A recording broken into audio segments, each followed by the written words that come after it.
انا مش قادر اشرح لكم، انا داخل من سرداب لسرداب.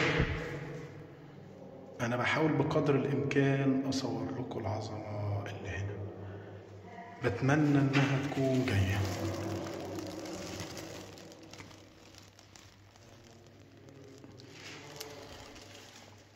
بتمنى النقوشات تكون موجوده.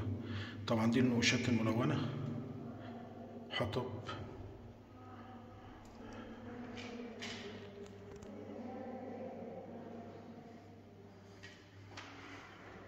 النقش هنا بيمثل الحياة اليومية وتقديم القرابين، لكن ده نوع من أنواع الألعاب باين، يعني ده نوع من أنواع الألعاب.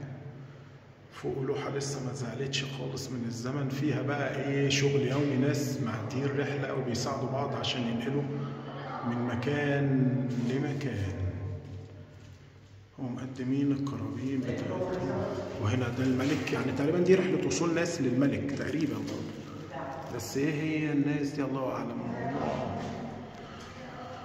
لان الناس دي شكلها مرتحلة. يعني احنا لو جينا من هنا الصورة للأسف مش باينة، الناس شكلها بترتحل من مكان لمكان لحد ما بتوصل للبلد. وهنا برضه نفس الصورة من تحت. عايز اقول لكم الممر كان ضيق جدا جدا عشان ادخل لحد هنا. انسوا بقى كل الكلام ده، بنيجي لنقش الملك اللي كان دايما بيمثل بالصولجان، واللي تحته الناس من تحت